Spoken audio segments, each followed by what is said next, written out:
Every morning at 7:15, Bruno pressed his nose against Margaret's left wrist. He had been doing this for 6 weeks.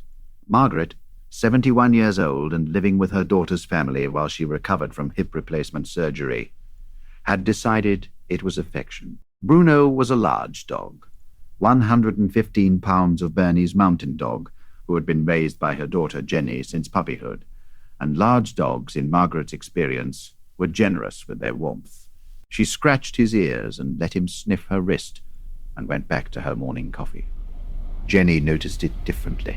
She noticed it the way parents of young children notice things, at the edges of attention, not directly, while managing breakfast and lunches and the logistics of getting 2 kids to school. She noticed that Bruno was doing it every single morning at roughly the same time, and that he did not do it to anyone else.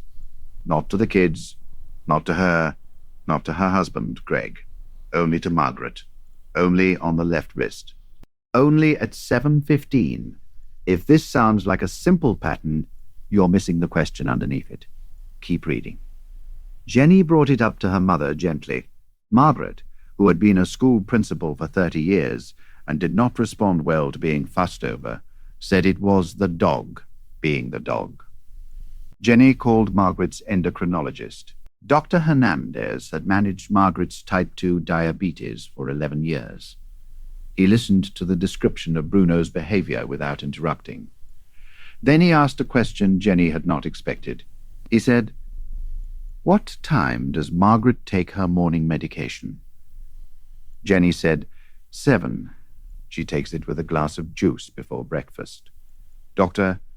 Hernandez said, "And Bruno approaches her 15 minutes after that, consistently. He said he'd like Margaret to come in for a fasting glucose panel and a medication review. Subscribe so you don't miss the result. Some things in medicine look like coincidence until they don't." Margaret's morning medication dosage had been calibrated to her activity level before hip surgery. Post-surgery, with significantly reduced mobility, her baseline glucose regulation had shifted. She was experiencing a mild but consistent blood sugar drop approximately 15 minutes after her morning dose. Not severe enough to cause symptoms, she recognized, but within a range that, if the pattern had continued as her recovery extended, could have progressed. Dr. Hernandez adjusted her medication schedule and dosage. He also said, "I want you to pay attention to that dog." He had seen one study on dogs and diabetic blood sugar detection. One.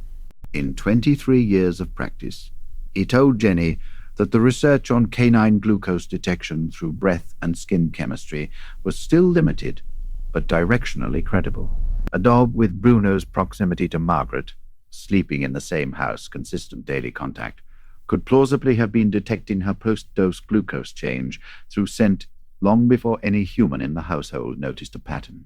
Bruno had been noticing it for 6 weeks. Has an animal in your life ever paid attention to something health-related before anyone else did? Leave your story in the comments. These accounts matter more than people know. Margaret adjusted her morning routine. She stayed on her modified medication schedule and began checking her glucose herself at 7:30 after Bruno's daily assessment. She called it his check. She did not entirely say this without irony, but she also did not say it without something underneath the irony that was harder to name. She was there for 3 more months during her recovery. Bruno continued his morning visit every day. On the morning she left, the car packed, her daughter tearing up at the front door, Bruno sat beside her suitcase and watched her with the specific stillness of a dog who understood more about departures than he could say. Margaret scratched his ears one last time. She said, "You're a good boy." He put his nose against her left wrist one final time in the exact spot he had chosen every morning for 4 months.